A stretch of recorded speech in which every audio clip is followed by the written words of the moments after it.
Okay, yeah, I'm going to jump right in, assuming that you all remember what we did, whatever what that was. Feels like a week ago. So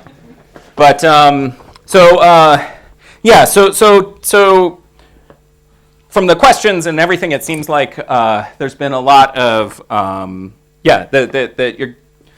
there's a lot of great engagement with the material so far, but I think to most of you, at least aspects of things you'd seen, if not the whole story, are actually quite familiar, and there were no real surprises. Okay, so in my last lecture, I want to show you something that I hope is genuinely new, but is going to basically look exactly the same from a technical point of view from what we've been building. Okay, and then as my very last point, which I think I'll probably end up rushing even. I want to give you some insight into the sort of mathematics that underlies why this continuum effective field theory stuff works at all, which is this method of regions that I've mentioned at some point in every lecture.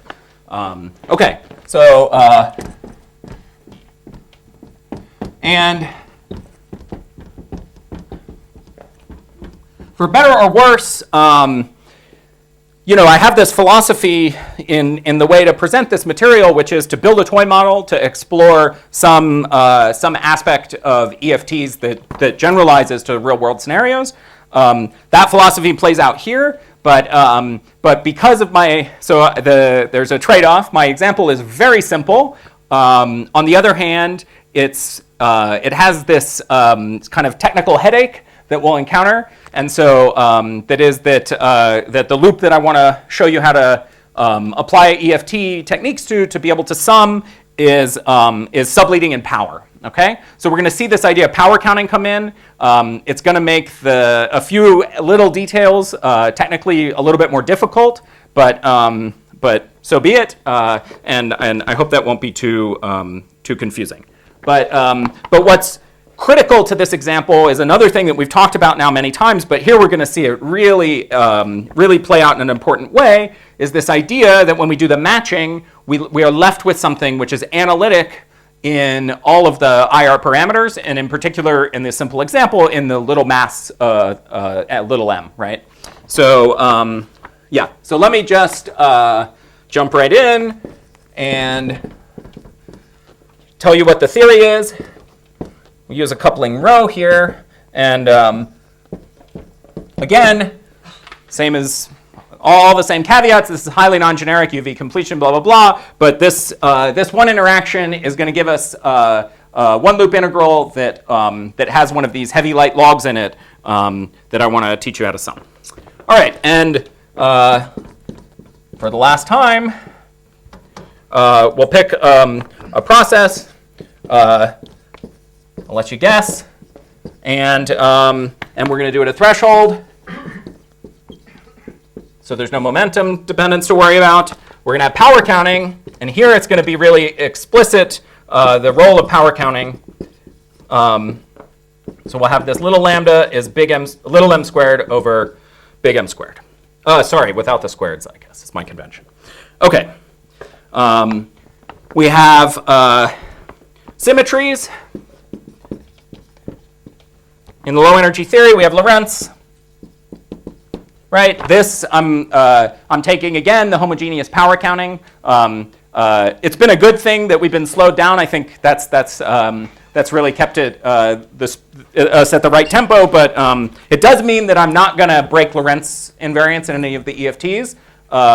So I just will again advertise that if you're interested in how this generalizes to something like SCET. You can read the second half of my TOSI lectures. Yeah, because it picks a preferred frame. It's expanding around a light cone direction, right? Yeah. So the power counting in particular, picks a preferred direction, and so that gives it some interesting properties. We have a Z2 symmetry now. The Z2 symmetry has to act on both little phi and big phi. Okay.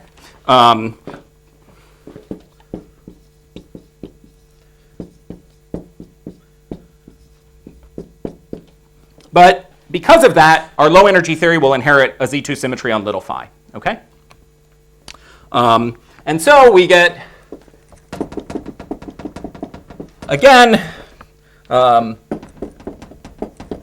we have the same EFT, but now, as promised, sorry, that should be little phi. We're going to need this phi to the sixth interaction, and we're going to use the RGEs that include both the running. We're going to look at the running of C4, which contributes right to phi phi goes to phi phi, and we're going to include the effect of C6, which is why we derived those RGEs a couple of days ago on the Blackboard, or yesterday, or whenever that was. Okay, so here's our scales. We have. The only terms that respect the symmetry? Well, with no derivatives and up to this order, yeah. Maybe I'll write it here because I want to save it. We have our scales, big M squared. So our full theory above here, our EFT below. We have mu M squared, and then we have mu L squared and little m squared. Okay? Now here I'm not going to worry about running from the fundamental scale down to the matching scale. Okay, we explored that in the last lecture. The same kind of business holds here. I really want to teach you how to cross this threshold and how to deal with this so-called heavy light log. Okay, so that'll make our life a little simpler. Great.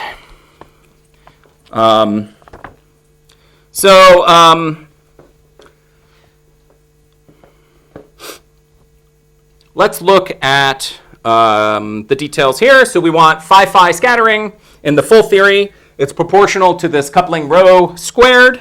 And let's just write down the T and U channel diagrams. Okay. So my heavy light integral is simply a scalar integral where I have two masses in the two different masses in the propagators that appear. Okay, so this is the simplest heavy light integral that we can write down, and this equals 2 rho squared mu to the 2 epsilon integral dl 1 over L squared minus m squared 1 over L squared minus big M squared. Okay, and now, I want to point out something here, which is already we can tell that something non-trivial and interesting is bound to happen because this integral is IR finite as little m goes to 0. Okay, so let's take a moment and think about that. Right? If I turn this off, I've got 4 powers of L in the numerator, but as I tend L to 0, right, I have 2 powers here. But the big M just sticks around, so the numerator kills everything and I get 0. Okay? So you see that? So that already tells us that this thing had better vanish in the little m goes to 0 limit. Okay? And we're going to see when we evaluate it explicitly that happens. But that's why we're going to get a result from this integral, which is power suppressed in the sense that it's proportional now to our power counting parameter. Okay? Everything we were doing so far was all at leading order in power, right? It had no extra suppressions. But here, because of the IR properties of this integral, we already can infer that we're going to get some power suppression. Okay? Good. So let me just write out some intermediate steps because I really want to show you where this heavy light log comes from. So we have 2 rho squared mu to the 2 epsilon integral dl integral from 0 to 1. So here's where the Feynman parameters come in. I'm not going to go through this detail, but hopefully it's either obvious or you can do it offline. That's 2. Okay, so I just combined the denominators with the Feynman parameters. Remember my notation here, right? This is really d to the dl over 2 pi to the d. That's just the... And then this is totally straightforward to evaluate using dimreg. You just look this up in the appendix of Peskin or whatever, and you get I 2 rho squared over 16 pi squared integral 0 to 1 dx times 1 over epsilon plus log mu, well, I won't put a label on it, mu squared over xm squared plus 1 minus x big M squared And that simplifies to I rho over 16 pi squared times 1 over epsilon plus log mu squared over, over little m squared plus little m squared over big M squared. I'm sorry, I skipped a line. Sorry. Okay. Yeah, this is better. Because it didn't vanish as m went to 0. Minus little m squared over big M squared minus little m squared log mu squared over little m squared. And then plus big M squared over big M squared minus little m squared log mu squared over big M squared. Okay? It's symmetric in the exchange of little m goes to big M. It better be, because this is. Okay? It vanishes as little m goes to 0, as it needed to because of the IR properties of that integral. Of course, it also vanishes as big M goes to 0 because it's symmetric. But now we're going to expand this result and in power. Okay? And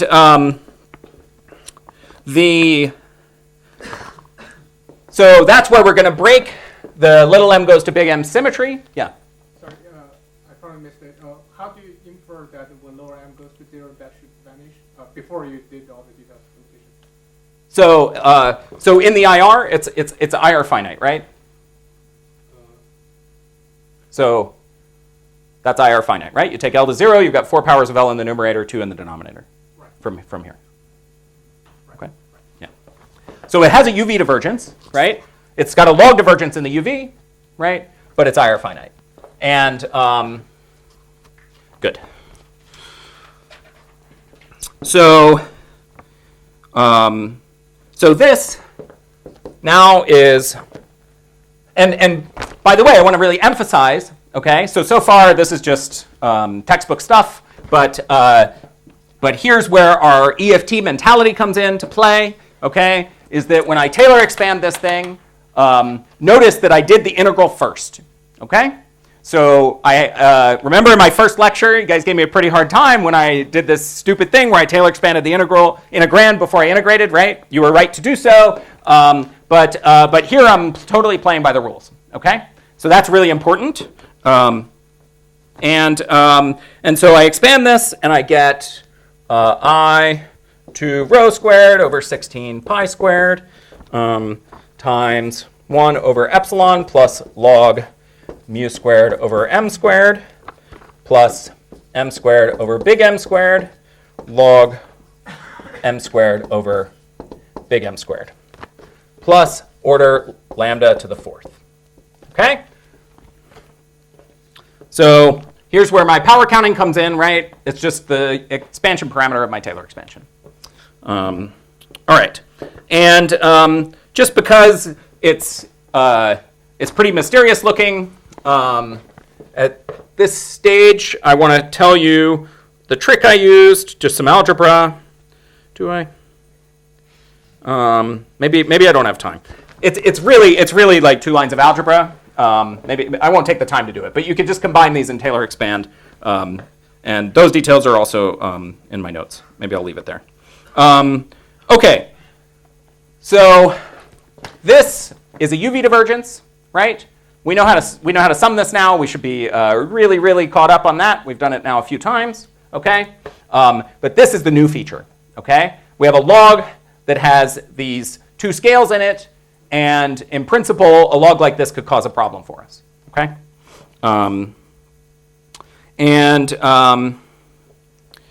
Great.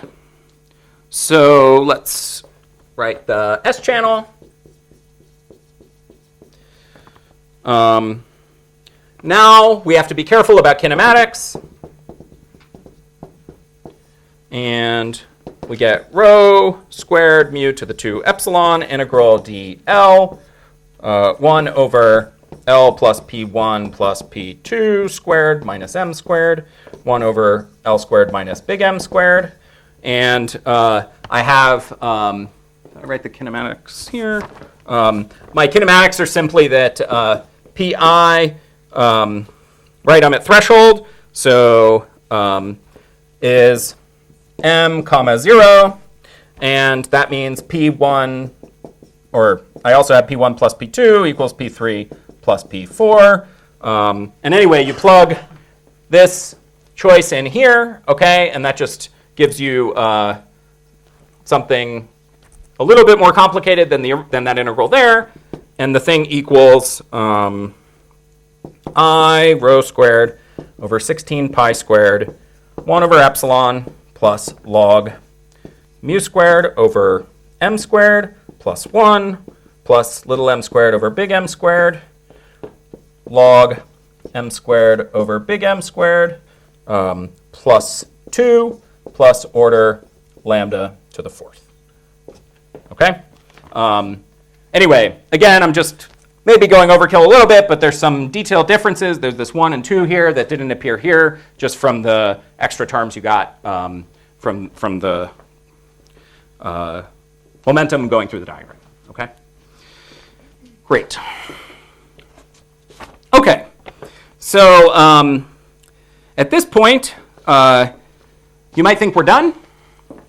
And but you'd be wrong. So, so there's an additional subtlety, which is pretty interesting. Because we're interested in doing EFT, we're going to integrate out big phi. There's actually an additional diagram that we wouldn't normally draw. So it's actually, well, there are many things wrong with the way we learn field theory, but one of them is that we really overemphasize 1-pi diagrams, right? So these all look very familiar. Maybe you've never done the heavy light integral, but whatever. But naively, certainly when I was putting this together for the first time, I was like, oh yeah, I'm done. I've got all the diagrams. But that's because we really have this bias of only calculating the 1-pi diagrams. And since we're doing EFT and we're interested in the physics of little phi, we actually only should be restricting ourselves to the 1-pi light diagrams, okay? So in particular, that means we're going to have phi as a propagating degree of freedom in the EFT, okay? So we don't want any diagrams with phi propagators, but big phi is not going to be propagating in the EFT, and so if we can write a diagram that contributes at this order to little phi scattering that involves a propagator with big phi, that's totally legal, okay? So it turns out, long story short, there's another diagram, and in the interest of time, I won't just tell you what it is. It looks like this. Very, very strange, okay? But it needs to be there. And I'll tell you how I knew that it was missing when I first was working on this when we get to the EFT side, okay? George, I call these 1LPI, if you go look at some of the early HQET literature where a lot of this formalism was worked out for the first time, right? One light particle irreducible, okay? So we're allowed to have this heavy propagator here, right? Because what we're really going to do is shrink this to a point when we move to the EFT, okay? We can't, said another way, we can't cut this diagram at low energies, okay? There are lots of nice ways of thinking about this. And this gives us something that goes like rho squared 4 over 2. So there's a half symmetry factor, okay? And then there's a 4 from the 4 possible ways you could choose to do this, right? You get 4, you pick one of the phi's to be special, right? So there's 4 of these diagrams. And we have 1 over little m squared minus big M squared. That's because we're at threshold, okay? So there's little m squared of momentum flowing through this propagator. And then we have our loop, mu to the 2 epsilon, integral dl, 1 over L squared minus little m squared. And that just gives us an extra log of little m squared over mu squared. So here's all the factors.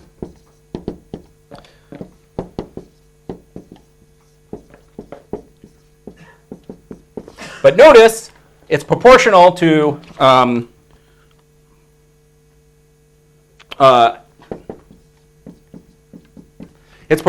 little m squared over big M squared because I Taylor expanded this propagator because I'm interested in matching onto the EFT. Okay. Okay, so if we put this all together, we have A for our phi goes to phi, and it's renormalized. I'll drop the 1 over epsilons. I have I rho squared over 16 pi squared times 3 log mu squared over big M squared plus 3 plus m squared over big M squared times 3 log m squared over big M squared plus 2 log little m squared over big M squared. That is not right. This should be a mu. Yeah, this marker is it's great. Much better. Okay. Good. So, and plus the higher order terms, okay? Actually, I think there must be, let me think for a second. This must be a typo also. This, I think, should be big M squared. It doesn't really, it's not our point. I'm gonna, nope, that's big M squared. Good. Yeah, thought that looked weird. You did miss a plus 1 there. Sorry? You missed a plus 1 there. I missed a plus 1 there. Yes. Yes. Well, sorry, there's the plus 1 here. I don't think, is there a plus 1 here? From the There is? Okay, thanks. Thank you. Good. The factors are definitely more correct there than they are in my notes. There's no question. Great. Okay, so this is just to set the stage, right? Now we have, so let's talk about what we have here. This is resummed with running. See, I can't help saying resummed. It's summed by running the row coupling, right? This is just a log with a mu in it, right? And if you run row, you'll absorb this using the RGE, okay? No problem. This stuff is something new, okay? This one has a mu in it, so we're not too fussed about it, but it's really this log that's the focus of the lectures here. And so there's something I want to just emphasize before we move on, which is related to the fact that this is subleading power, which is that nobody's complained yet, which is good. I'm kind of cheating in my philosophy here, only in the following sense, which is that actually, so this log could become large, right, if the scales are separated really wildly, but because it's multiplied by lambda squared, it's actually never a problem, okay? So again, I'm doing this artificial example to show you the techniques. We're going to do total overkill to try to deal with this with the RGE, but in fact, it actually would never cause you a problem, which is a part of why you've not seen this calculation show up. But I think pedagogically, it's a really nice way to see this all play out. Okay, so yeah, so this is my large log, but again, it's suppressed by subleading power because it's subleading power. Okay, good. So let's move to the EFT.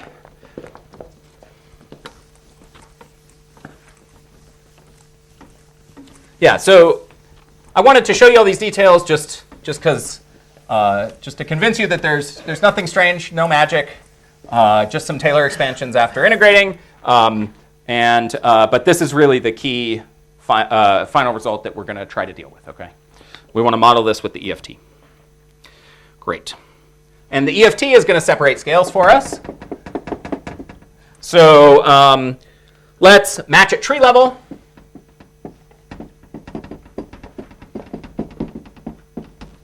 And so remember, our full theory had, so we had a rho, whatever, over 3, I guess.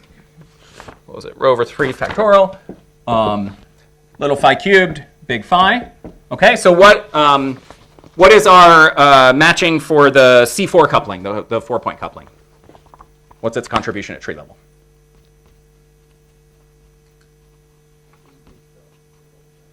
Sorry? Just itself, first of all, right? Always. This is the whole full theory. This is the only interaction. Without the- With the mass at 0, right? Yeah, right? Because there's nothing I can construct that looks like little phi to the 4th, right? Good. So C4 is 0. But what about C6?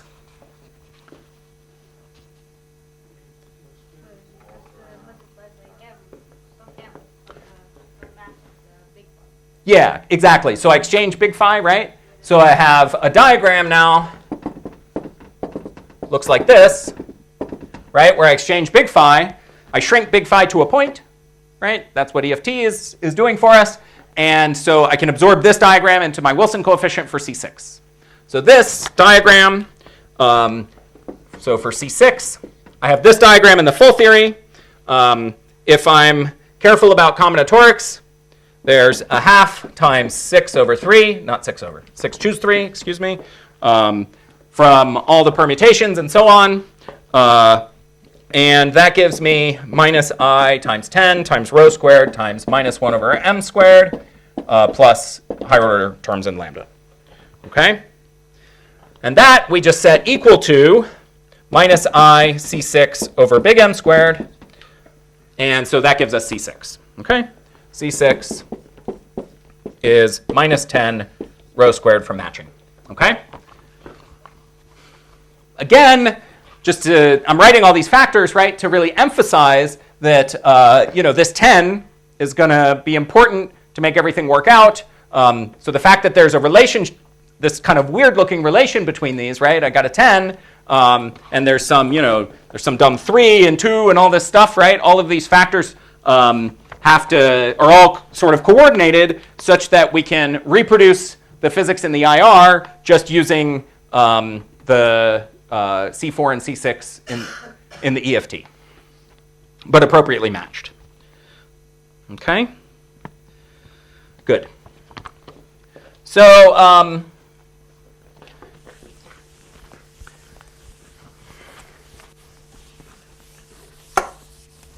right, so we're interested in the power suppressed contributions, right? And so that means we're going to need to work in our EFT to subleading power. And if you remember, right, our EFT operators, so we had phi to the 4th. Phi to the 4th was, went like order 1. And then we said phi to the 6th was like order lambda squared, right? We did this power counting on the first day. And since we're interested in understanding the subleading power contributions from the full theory, right? That means we better include one insertion of this subleading power operator, okay? So this is how the power counting works. You can see in the full theory you identify the power counting and then it tells you how high you need to go in terms of the operators in the EFT, okay?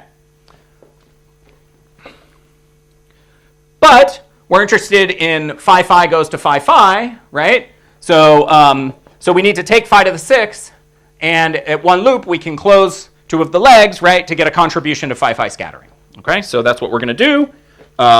We want power suppressed contribution to the quartic,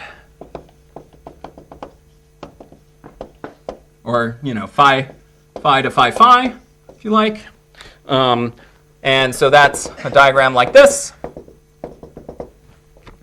And it gets a symmetry factor of a half from the loop, C6 over big M squared from the Feynman rule, which is from the Lagrangian, mu to the 2 epsilon, integral dl, 1 over L squared minus M squared, right? Notice the dynamics of the theory, don't know about big M. Big M only appears as a part of the Wilson coefficient, right, as the ruler that we're measuring everything with respect to here for the Wilson coefficient. And so we can evaluate this, and we get I over 32 pi squared, C6 over M squared, times, little m squared times 1 over epsilon plus log mu squared over m squared plus 1 plus order epsilon. Okay? This loop, right, is our same quadratically divergent scalar loop. So just like in our discussion from the last session, right, it has to be proportional to little m squared. And so we get the power suppression by combining what came out of the loop with what was there in our Wilson coefficient from matching. Okay? So that's pretty interesting. The physics came together in the full theory, right? Because we've had big M and little m dynamical, but now in the effective theory, big M is a static field, right? It's not really, there is no big M, no capital phi in the effective theory, but we're still generating little m squared from dynamics, right? So the sources are different. Good. And because I want to show you the interplay of matching and the RGEs and everything, within the EFT, I can extract the contribution to the counter term, right? I'm working in MS bar, and so I just need the coefficient of 1 over epsilon. So I can infer minus I z4 minus 1. It includes minus I 1 over c4, c6 over 32 pi squared, little m squared over big M squared, 1 over epsilon, and then I use the formula for the anomalous dimension that we derived yesterday. Gamma 4 6 is simply 1 over 16 pi squared, little m squared over big M squared. Okay? This might look a little funny. That's because the Lagrangian, so I'm being fast here, but the Lagrangian counter term, right, is really C4 times this, okay? If you look at the definitions I wrote last time. So that's why this is here. And then if you look back at the formula for gamma 4 6, you'll see it almost trivially gives you this answer here. Okay? So we're going to use this in our RGEs.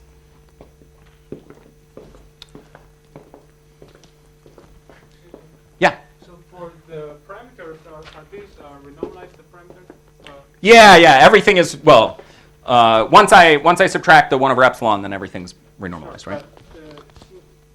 I mean, do you need to, for example, for the lower m, you need to worry about the running of the lower m from other diagrams, right? So yeah, so So in principle, the lower m also contains maybe the parameter mu. So if you look back at the so not in, so this little m came from here. I haven't renormalization group improved this.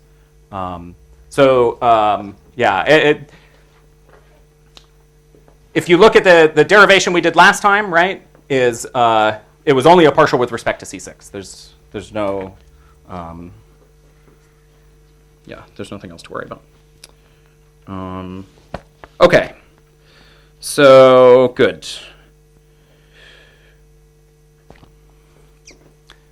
Now we can calculate the matching coefficient. Do it here.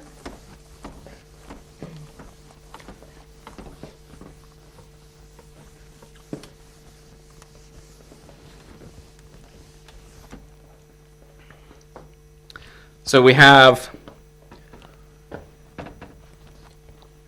so using the same philosophy, comparing the amplitudes at the matching scale, we get minus I C4 match, right? This will be the boundary condition, and now I'll put the scale explicit here. So this is just schematically the full minus the EFT, right?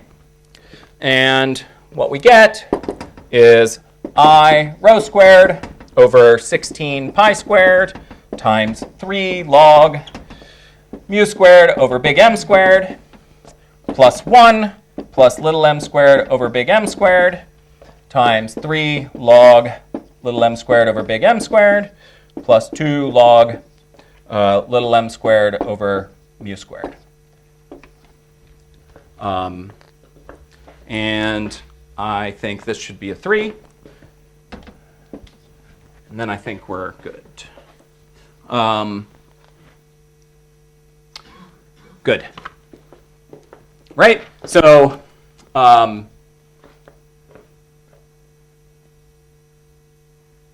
Sorry. There's no contribution from C4 1. I mean, Yeah. Sorry? there's no contribution from the tree level of C4, which comes from the one loop of the original full theory. Yeah. So this is a part. So in principle, there would have been, but just because I set that to 0 at the matching scale, this is really the theory defined at the matching scale. Ah, okay. Yeah. So I'm just doing that to make life easy. Yeah. So this is the full theory part, and now I need to subtract the EFT part. So I get minus I 5 rho squared over 16 pi squared, little m squared over big M squared, times log mu squared at the matching scale over little m squared plus 1. Okay? And now you see why all these stupid factors matter, because when we work all this out, we get 3 log mu squared over big M squared plus 1. I think, again, that's a 3, plus little m squared over big M squared times 3 log mu match squared over big M squared plus 5. And critically, there is no log little m squared. Okay? So my theory is my matching coefficient is analytic in the light mass. Okay? It's including the subleading contribution. Okay? So just to keep track of the sort of order of everything, I'm working to second order in terms of my power counting parameter. Okay? And I'm working to leading order and loop order, right? So it's all one loop, but it includes the leading contribution, which is this this thing that comes from the UV, right? From the UV divergence, plus this finite part, which I've now made sort of artificially depend on a scale. Okay? And that is the scale separation that EFT buys you. Okay? And notice, right? There's a 5 here that came from where am I? Yeah, the 5 came from over here, right? No. What am I saying? Sorry, the 5. Yeah. The 5 is from the matching, right? The C6 had a 10 in it, right? So there's a 5, and that 5 is kind of miraculously cancels a combination from these 2 different diagrams, right? This 3 came from the heavy light loop that it was just a standard looking one loop diagram, and then there was this extra 2 log m squared that came from that weird, is it still that weird looking non-1 pi diagram with the heavy particle propagating, right? That was only 1 light pi. Okay? All right.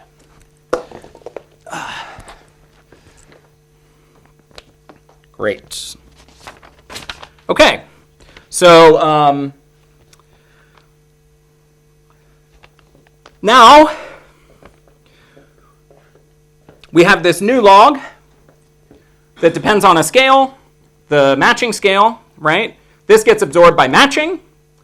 And what we need is to generate the other part of the log that depended on little m in the IR. Okay? So notice that there was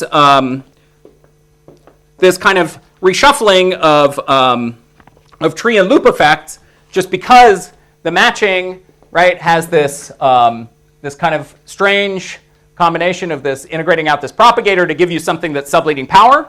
So again, I just am emphasizing the different sources of the subleading power contributions.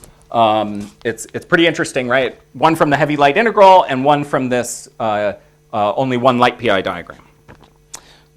Okay. So now we can run, I'll do it here. We can run from the matching scale to the low scale and then do our one loop calculation at the low scale to get our full summed NLO calculation. So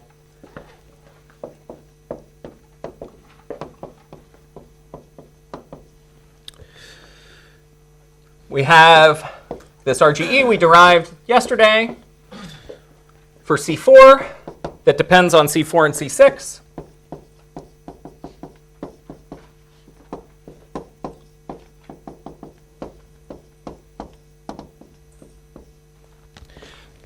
And in principle, you might think you should just integrate this, right? But because we're trying to be good EFT practitioners here, we always want to be keeping track of power counting, okay? So I made this point on the first day, and we had some nice discussion about it with the propagator, right? Where we said that we wanted the propagator to be order 1 in power counting so that we could do an infinite number of insertions with no power counting cost, and we could sum it into, well, I keep saying the propagator. The kinetic term, right? We wanted it to be order 1 so we could sum it into the propagator by doing an infinite number of insertions, okay? C4 is similarly order 1 in power counting. So when we run the RGEs, we are doing an infinite number of insertions of C4, right? We're summing C4 and C4 squared and C4, et cetera, right? And so that's fine. We're just going to integrate the RGE. We get some expression that maintains our power counting, okay, consistently. But this is subleading in power, okay? So if we really want to be careful about tracking power counting, we need to basically only allow ourselves one insertion of this operator, okay, even in the RGE. So the way we do that is to simply separate C4 into a part that has 0 power counting, scales like lambda to the 0, and a part that scales like order lambda squared, okay? This is just standard differential equation solving iteratively, okay? We're going to just separate these two things where the superscripts track our order, and then we're going to be able to solve this iteratively. So we have d log square mu squared. Maybe not. Okay, I think squared. C4 0 plus C4 2 equals 3 over 32 pi squared. C4 0 squared plus 1 over 32 pi squared m squared over big M squared C6. Okay. And then we want to track, right, consistently order on both sides of this equation, right? This is like doing perturbation theory and quantum mechanics, right? Everybody's happy? So the 0th order part just gives me my running of C4, same as yesterday, right? And there's now a cross term from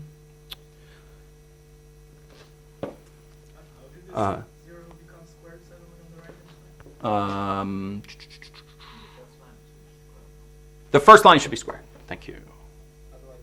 Whoa. Yeah, this should be squared. Thanks. Yeah, exactly. Good. So what do I do? Wait, on the right-hand side, you also lost, when it's squared, right, you still get a contribution from C2, right? You get plus 2 C4 0 times C2. Plus C4 0 times C2. Yeah, exactly. That's what I was looking for. Thank you.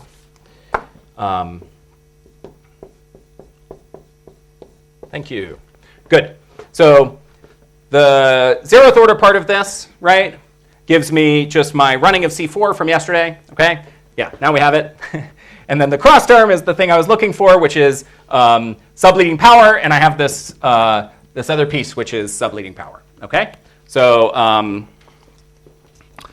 so I have I'll put it here.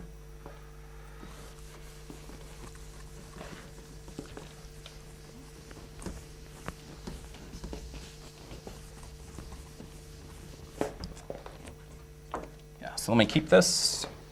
So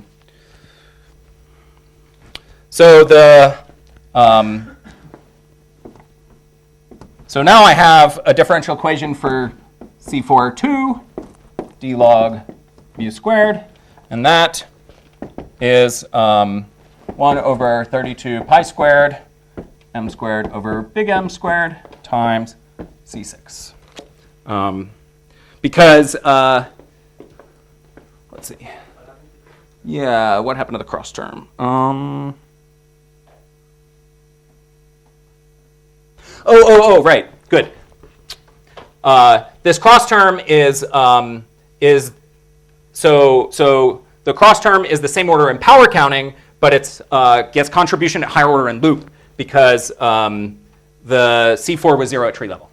Okay, so we have to be careful. Again, this is an opportunity for really clarifying all these different expansions that are going on, right? So it is true that there's a contribution at this order in power, but it's a higher loop contribution. Okay, so if you're counting 16 pi squareds, right, we want to consistently only have first order and 16 pi squared factors, right? And we're working now at subleading power. Okay, great. So yeah, so our equation simplifies to this, and what we get, right? And now the running of C6 again is higher order, right? So so we really just get a simple expression for C4 resummed, which is a small change from what we had yesterday. So it's C4 0 at mu high over 1 minus C4 0 3 over 32 pi squared log mu high over mu low. Then plus C4 2 at mu high plus 1 over 32 pi squared m squared over big M squared C6 log mu low over mu high. And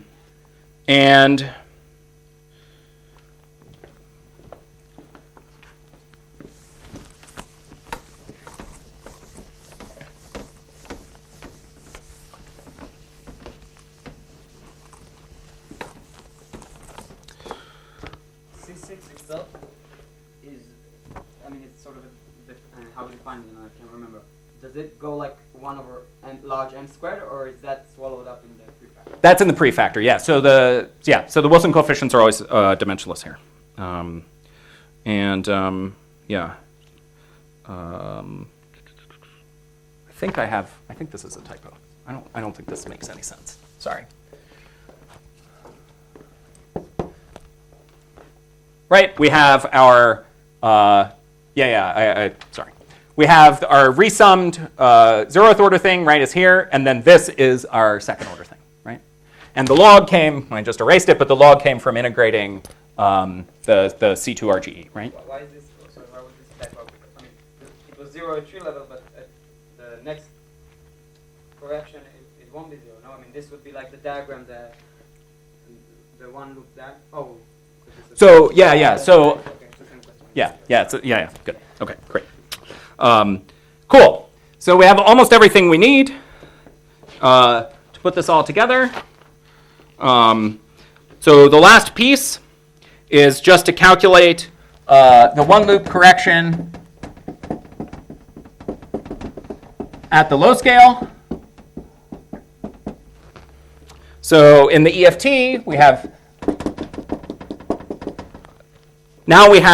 the two diagrams, right? We have, or 3 diagrams. We have the tree level exchange, which gives minus IC4 at mu low. And then we have so that's the 1 here. We have the loop contribution, C4 at mu low, log mu low squared over M squared. And then we have the contribution from the C6 loop, which we already calculated.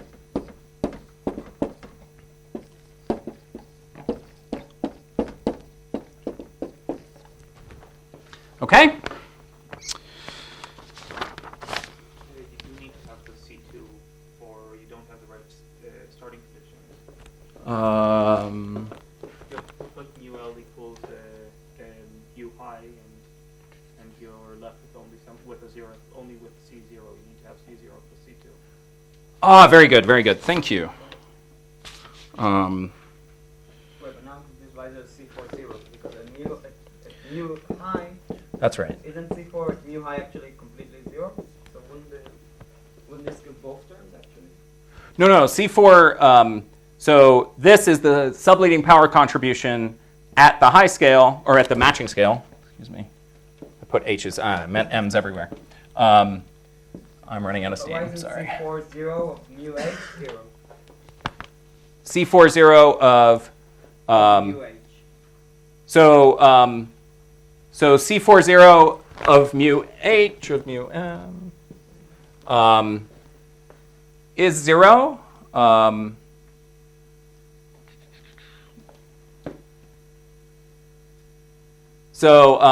Yeah, it's fine. C4 0, I haven't used the matching condition yet, right?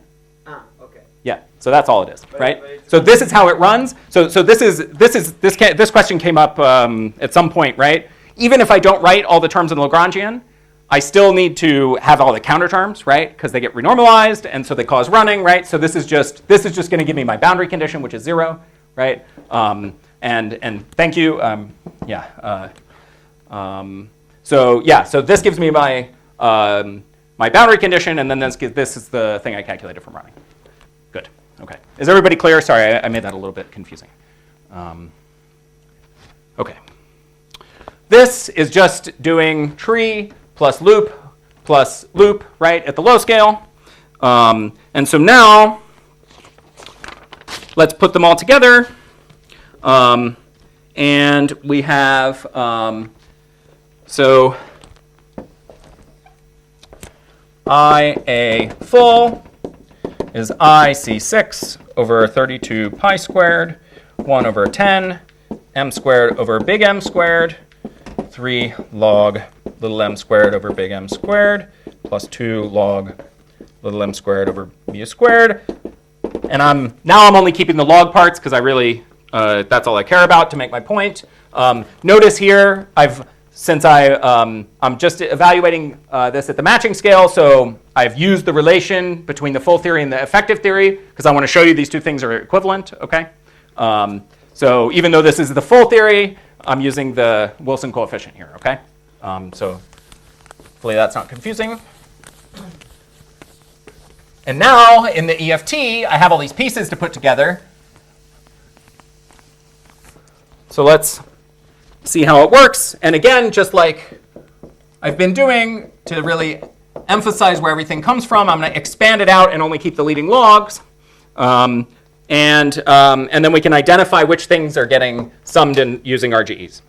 So we have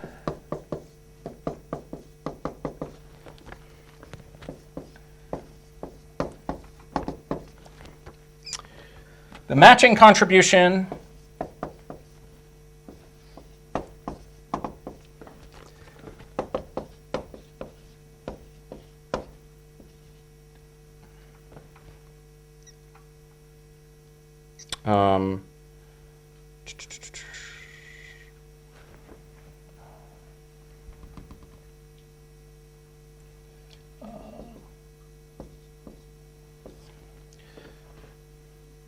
so I think this should be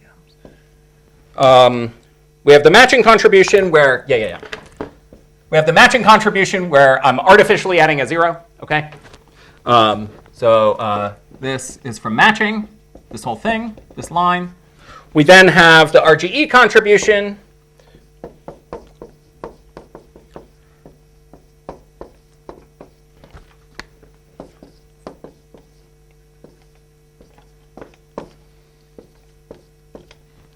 So this is RGE. We have the finite terms at the low scale.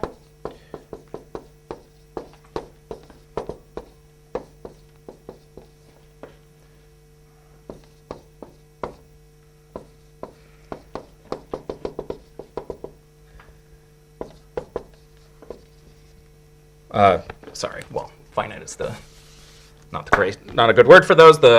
This is just the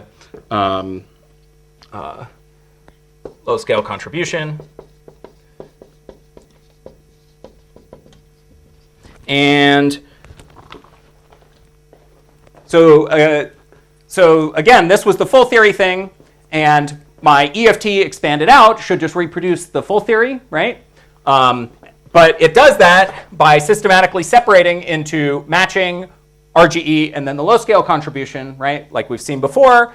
And so if you add these things up, sure enough, you get I C6 over 32 pi squared, 1 over 10, m squared over big M squared, 3 log little m squared over big M squared plus 2 log little m squared over mu matching squared. Okay? All right. So maybe take a moment to stare at that, see if you can, right? It's just combining the logs. And so all of the dependence on the low scale goes away, right? Because there was no original dependence on the low scale here. And, you know, this mu should really be mu at the matching scale, right? Because that's where we're comparing these two things. That better be where we're comparing them because I used the relation, right? The tree level matching relation here. And what we see, right, is that this thing, which we didn't know how to deal with, this log in particular, gets divided, this should be an M2, right? It gets divided into these pieces where I can, here I have no logs of little m, right? This is matching scale. It's analytic in little m. Here I have a contribution from the RGE. It just takes me from the matching scale to the low scale, right, of order little m. And here I have the contributions at the low scale that regenerate my non-analytic little m dependence, right, my dependence on the IR. And if I had not expanded the RGE, then I would want to keep these things separate, right? And I would want to use the RGE to sum my logs, in particular related to C4. But I've expanded it here, and I see that it all magically recombines to give me my original result. Okay? Sorry, for the low scale contribution, where does this come from? Can you remind me? This is just doing the same loops, but at the low scale, right? So this is what we did earlier, right? We did, you do a high scale calculation, you match at the matching scale, you absorb whatever mismatch there is in a matching coefficient, and then you run to the low scale, and then at the low scale you calculate the loop corrections. Right? So this is just the loop correction at the low scale from this, right? Sorry, I thought the RGE captures that already. No, that was a big point of the last lecture, right? There are terms. This little m can't be generated by the RGE. Right. Okay. Right? That's coming from this loop. Great. Yes. So why can't the person pull amplitude and artificially, separate your logs in this way that, you don't have to go through all of this method, right? Yeah. Just take your result and write your logs and just minus that and put in a scale and, Yeah. So that I would call that's the way a lot of summation calculations were done in QCD before the effective theory techniques were invented. So it's perfectly valid to do that. You just have to be really smart. The nice thing about EFT is, no offense to the EFT practitioners, because you have to be smart in other ways, but it's very algorithmic, right? So the cleverness for the EFT really comes in, there's lots of technical details, whatever, but the real cleverness comes if you can identify the right degrees of freedom, then the algorithm that I've just shown you how to do here works. You don't have to think. You just apply, you match, you run, you calculate your low scale corrections, right? So here it's kind of clear, as you say, it's like almost trivial to see how to do the scale separation. But I promise you, if I handed you even my simple toy SCT calculation, well, at least I wouldn't know how to just stare at it and separate it and do the same scheme. Okay, so it's really it's really the fact that this generalizes to a huge class of problems that makes it so powerful. Okay, yeah. The 5 and 2 and 3 cancellation, or what we call it,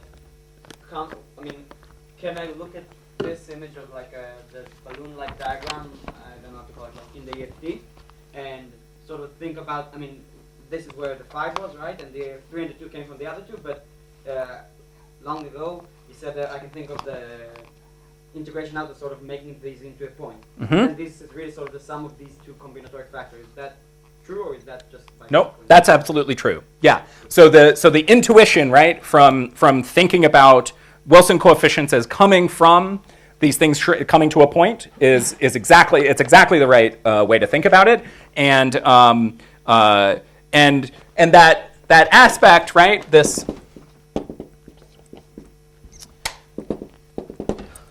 like thinking about this goes to this is exactly the intuition for why EFT works, right? So this idea of heavy particles decoupling, of being able to include all of the high-scale physics in matching coefficients, we think of visually, in terms of Feynman diagrams, exactly like this, okay? In fact, that's a great segue.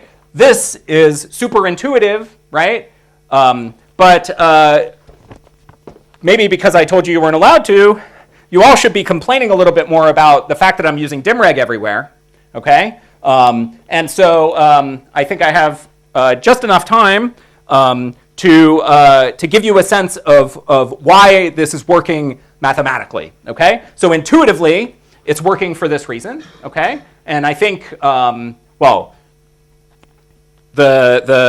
at least in the field theory course that I teach, I spend a fair amount of time really emphasizing that heavy particles decouple and that you can think about low energy physics in terms of high energy physics this way, right? And it comes up a lot in BSM applications, especially these days when we're thinking a lot about EFTs at LHC or whatever, right? EFTs for dark matter, right? But there should be something that should be bothering you, which is that my EFT is only valid up to the scale big M, but dimreg is integrating over all momenta, okay? Does this bother you? Bothers me. So in fact, I remember, so there's this phenomenal, very famous early EFT review by Georgi, where he sort of defines this difference between the Wilsonian and the continuum EFTs. And I remember even as a grad student reading that and trusting, because it's Georgi, so he must be right, but really not understanding how it was remotely possible that these two things were equivalent, okay? So I want to show you now what's called the method of regions, which is, I think, the sort of a strong mathematical statement of why we're allowed to play these games. And it also addresses the issues that came up in that very first example I showed you of how to Taylor expand these integrals self-consistently before you integrate them, okay? So I'm going to use this example to show you how that works. But this is basically the end of working with the Lagrangians and stuff. We're basically just going to analyze some integrals, and then maybe I'll say a few words and we'll call it a day. So if you have any more questions about the anything that's happening with matching and running and all of this stuff, I think this would be a good time to discuss it before I erase everything.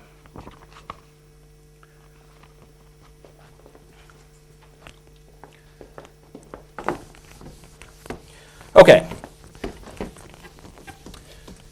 So the starting point of the method of regions is that it really relies on this idea that scaleless integrals vanish in dimreg.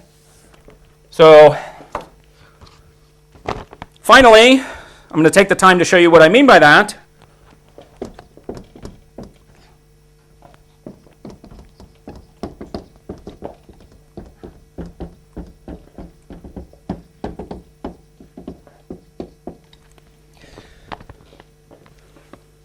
So let me write down, I'm going to do it by example. I'm going to do all of this stuff by example. So let me write down a scaleless integral that's log divergent in both the UV and the IR.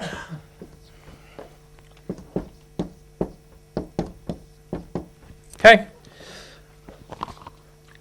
So if I added a small mass here, right, to regulate the IR, then this would be something, well, I would add it L squared minus M squared and square it, but then you would just combine denominators, you would use all the standard tricks, and you could evaluate it. But if I set that little mass to 0, now you see that this integral is going to be both IR divergent and UV divergent, right? So before I do the little exercise of showing you how to evaluate this, intuitively, you should already be concerned about how you would evaluate this thing, because just like we talked about earlier today, right, dimreg puts mu's inside of logs, okay? That mu carries dimension. It's there because you're changing the dimension of your operators, right, and it's tracking that. But if you're going to have the log depend on mu, by dimensional analysis, there better be some other scale that goes inside the log, okay? And so the only thing around is mu, right? You're integrating over L. So if mu appears in the numerator and the denominator of your log, then you've got log of 1, which is 0, okay? So that's really what's happening here, is that there's only one scale in the problem, mu, and so you can't write anything non-zero, okay? Now, that is a totally hand-waving argument, so I want to break it down a little bit more and actually convince you that that this is what dimreg predicts. But yeah. I can also write pi in infinity to mu, right? You could just do that. I mean, we know that sometimes different regularizations don't work well, right? So maybe. Yeah. Okay. Good. But that's right. But here, right, because we're doing dimreg, yeah, you can just see that as you shift, and in fact, this is an important point, which is that if I take, let's see if I can get these signs right. So how does dimreg regulate the integral? Well, we have L cubed. Well, what do I want to say? We have d to the 4 minus 2 epsilon L over L to the 4th, okay? So if we talk about the UV, if epsilon is a little bit positive, right, then this is slightly smaller than 4. And so as I take L to infinity, this goes to 0. So epsilon greater than 0, and I'll put a UV on it, regulates UV, okay? If I take epsilon to be negative, right, a little bit non-zero and negative, so I really have 4 plus 2 epsilon, and I go to the IR, now my numerator is slightly bigger than my denominator, right? It's slightly higher power than 4, and so it regulates the IR. Okay, so that's how I hopefully will convince you that it's not infinite, right? Although it might bother you a little bit that we're using different epsilons, okay?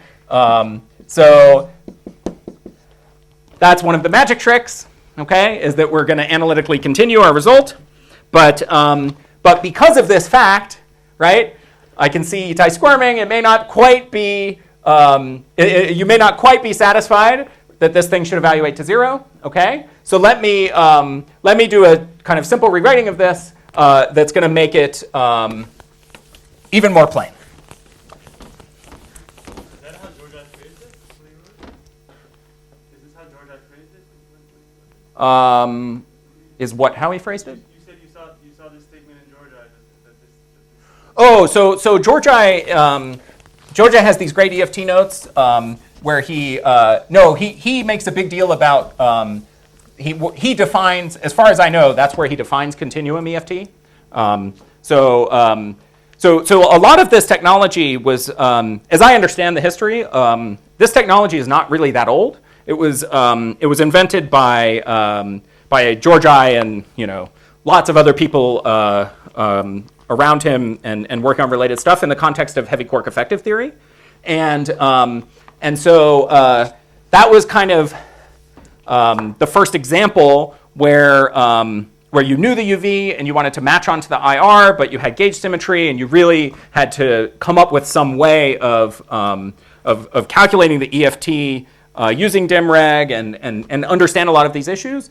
So so this notion of an alternative to the Wilsonian picture really kind of emerged from studying that physics. So well, I think again, there's a lot of this stuff was known by people who did just QCD calculations.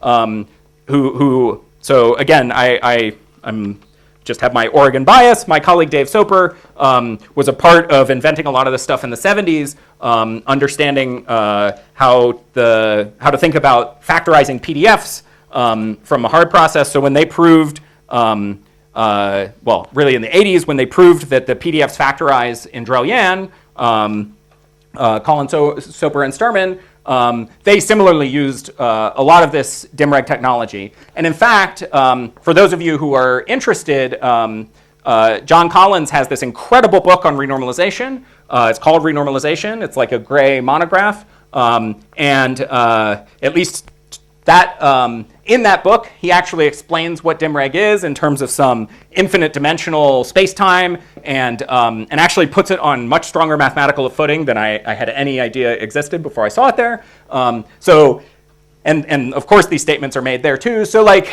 there's a lot of people who understood these properties of DIMREG pretty early on, but but at least, again, I could be wrong, but my understanding of the history is that it was really the heavy quark example where this was applied in the EFT context.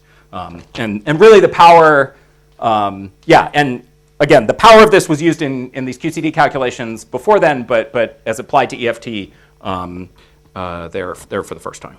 What was the name of that book you said? Collins, John, yeah.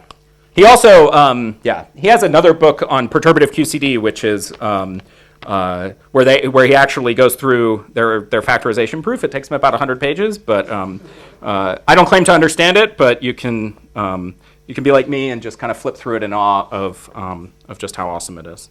Okay, it is a remarkable thing. Yeah. Anyway, we can talk about that offline. All right. So let me just rewrite this quickly into do it here. So we can rewrite this as mu to the 2 epsilon integral dl 1 over L squared minus little m squared minus mu to the 2 epsilon integral dl little m squared over L to the 4th L squared minus little m squared. Okay? So,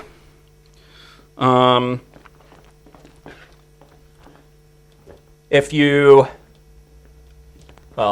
as tired as me right now, maybe it's worth me just doing the algebra quickly. You can see L squared minus m squared over L to the 4th L squared minus m squared, right? So that's all I did. And then separated these into 2 pieces, right? So I took my L to the 4th and I rewrote it this way. And then now what we have is we took this scaleless integral and we converted it into 2 scaleful integrals, okay? Here, this one is, the IR is regulated by little m squared now, right? Just like we had earlier in this, I think today, we saw, when I wrote the heavy light integral, right, I made the same argument. So the IR is regulated the same way. And now this integral is IR divergent. So, sorry, this is IR finite, but it's of course UV divergent, right? This is UV finite because you've got L to the 6th down here, but it's IR divergent because you've got the L to the 4th, okay? So we'll call this one IUV. We'll call this one IIR, okay? Just labeling labeling them by their divergence. And then we can write, now you can use the standard formulas, right? Combined denominators and so on. It's really straightforward to just evaluate these. You get I over 16 pi squared, 1 over epsilon UV plus log mu UV squared over little m squared plus 1.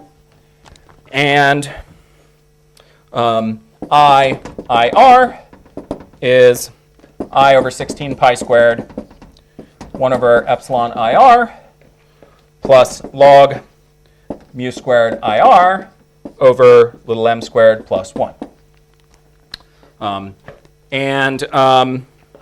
So if you combine these, you get I, which is just IUV minus IIR, and that gives you I over 16 pi squared, 1 over epsilon UV minus 1 over epsilon IR, which when epsilon UV equals epsilon IR is 0. Okay? So this just makes it very explicit that DIMREG really is capable of regulating both the UV and the IR. The only subtlety here is that you're doing an analytic continuation, right? Because as we discussed, one of them is regulated for positive epsilon, one of them is regulated for negative. So when I'm setting them equal, right, I'm really assuming that, that I can analytically continue from plus to minus, okay? But there are no obstructions to doing that, and so the other thing that you should notice here is that we're, of course, assuming mu IR equals mu UV. But since they are coming ultimately from the same source, right, this integral here, right, it makes sense that it's the same mu. Okay? So when the mu's are equal, then these cancel, right? And when the epsilons are equal, then the IR divergences cancel the UV divergences. And there's something really deep going on here, which is that,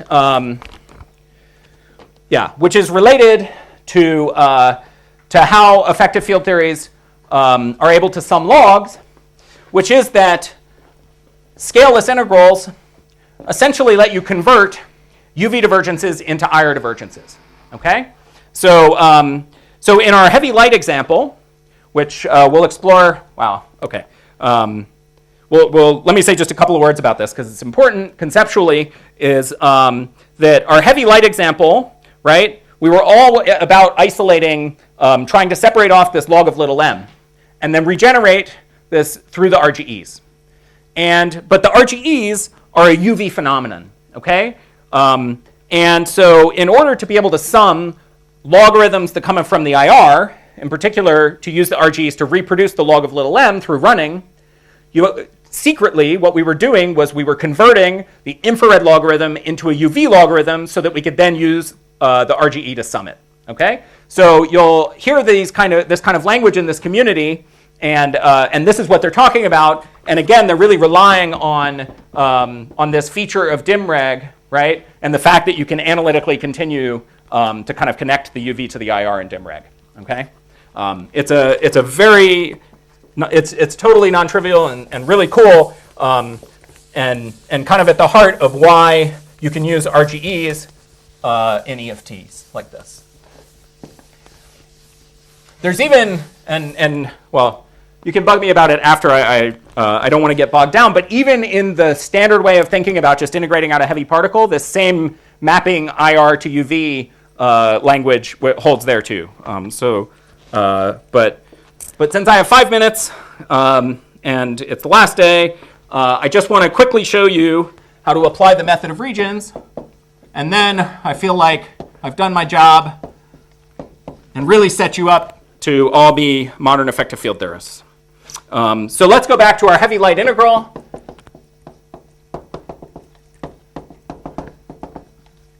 And so we have I is the integral d4L 1 over L squared minus M squared, L squared minus big M squared.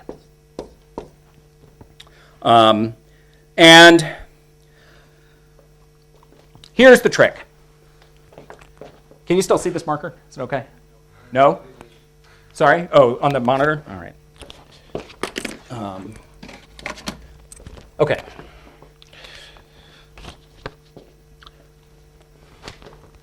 So let me just show you the algorithm, and then we can talk about why it works. So it comes back to this idea of scaling the momentum with the power counting. Okay? But now, instead of thinking about the momentum, the external momentum, right, when we were setting up the Lagrangian and the fields and all of this stuff, let's talk about L. Okay? So let's scale L with power counting. So it's a 2-scale problem, and you would probably not have to think very hard, and you would guess that there's one scaling that's going to contribute that goes like this. Okay? This is the high scale contribution, and there's one scale, which is the soft contribution, which goes like lambda, lambda, lambda, lambda. Good. So all we do is we take our loop integration variable, okay? We assume these scalings, and what we're looking for is basically how these things scale, and then we can just ask, given this scaling, how does the measure scale, and then how do the propagators scale, okay? So let's,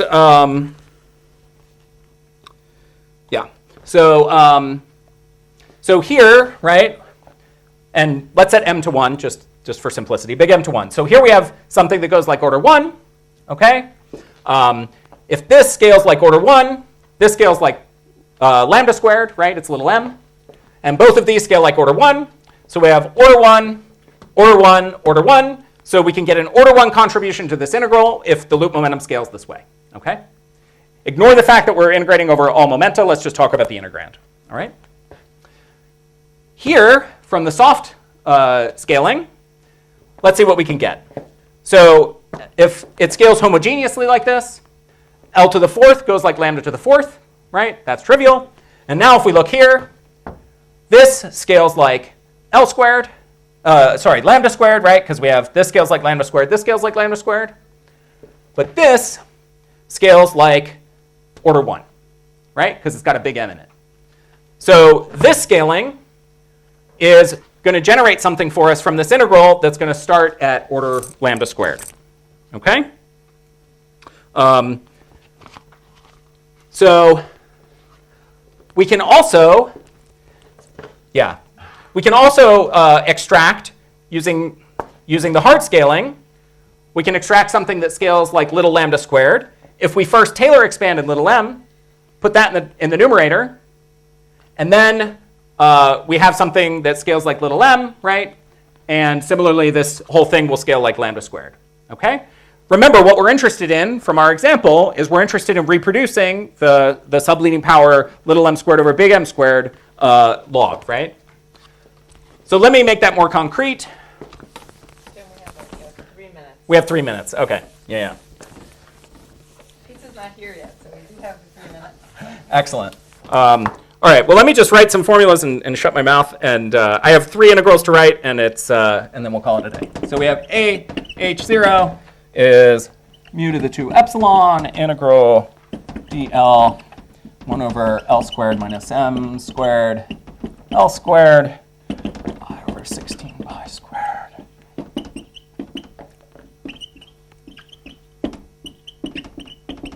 Okay, that's the first one. We have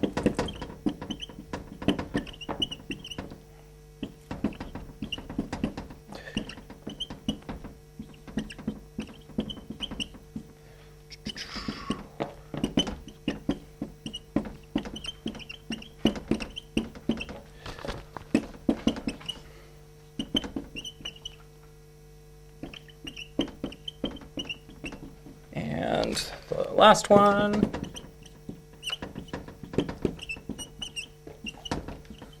Oh my goodness. Oh.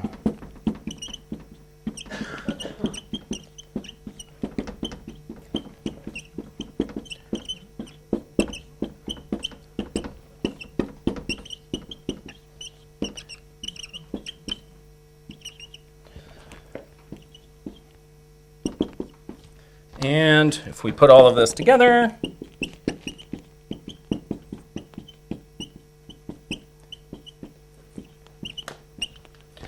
we get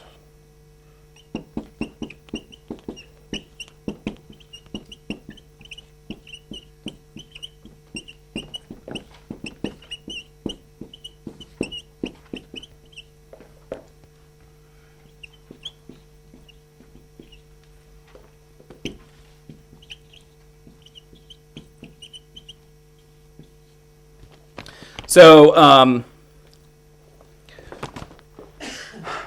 okay. So I'm out of time, but all I did is I assumed these scalings. I Taylor expanded the integrand to leading or subleading order, right? That's what I'm counting here. And then I integrated. So it's, if you stare at this for a second, the Taylor expansions are kind of trivial. And what's completely awesome about this is that, sorry, it spilled over here, but you combine all of this together, and what you get is, if you combine these two logs, you get exactly the same answer that we had when we just evaluated this integral directly.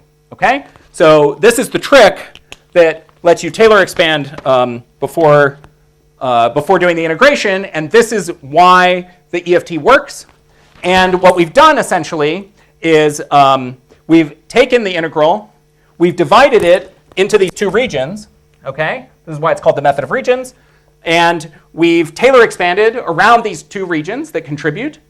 And then we've used the fact that scaleless integrals vanish to add a scaleless part back, okay, outside the region, in order to be able to use dimreg and integrate from overall momenta. Okay. So anyway, this is a whole beautiful subject. I just wanted to give you a little taste of it, and it's sort of what underlies. It's these two things together is what underlies the success of this modern program. All right, sorry that was a bit rushed, but hopefully that gives you some deeper understanding and intuition for how this stuff works. And yeah, I'll take questions and be around for a little while. So.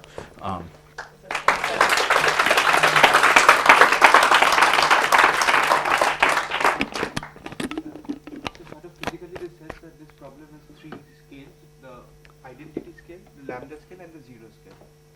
What's the zero scale? Like just a zero, which you showed that if it doesn't have a scale, it will vanish. Yeah. So I would say that this problem has two scales that contribute. Okay, there's this scaling and this scaling give you non-trivial contributions to the answer. Okay, and that manifests as the hard region contributes these pieces, which by the way are already divided the way the EFT divides them for you. Right. These integrals only have what we would absorb in the matching contribution, and the soft integral only gives you logs with little m squared in it, so it gives you what you would absorb, what you would reproduce in the EFT. Okay, so if you're approaching the method of regions is a great way to try to figure out what the degrees of freedom of your EFT are. Okay, you identify some integral that generates a large log for you. Might be very complicated multi-scale integral, whatever. And if you want to use EFT to sum that log, basically all you have to do is play this game, look for scalings of the loop momenta, maybe those that violate Lorentz invariance like they do in H2ET or SCET, and just check if you can reproduce the Taylor expansion of your full theory result in terms of these different contributions from the regions. And then you just identify, oh, this looks familiar. That's the scaling of the EFT mode, the soft mode, right? This looks familiar. That's the scaling of the thing we integrated out. And it's really, at some level, that simple, right? You have to be clever and find the right contributions, but you can just do it exhaustively and convince yourself that you found all the right degrees of freedom. Okay, so there's this mapping between this method for evaluating the integrals and understanding at least the ones that are light, the soft stuff, as being propagating degrees of freedom in your EFT. Okay,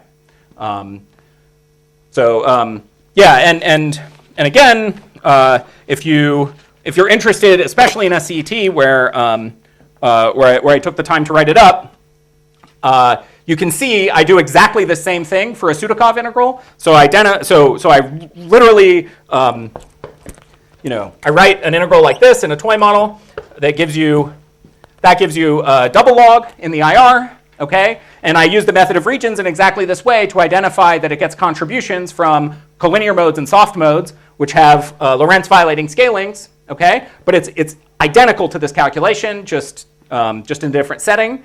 And then you say, oh great, now I know what my modes are, and I can use those scalings to run the arguments we did on day one to figure out what the Lagrangian is, how the operator structure works, and then go calculate and sum my logs. Okay. So again, I really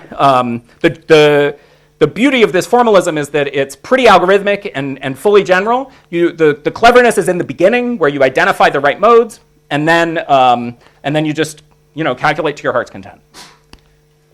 Okay, guys.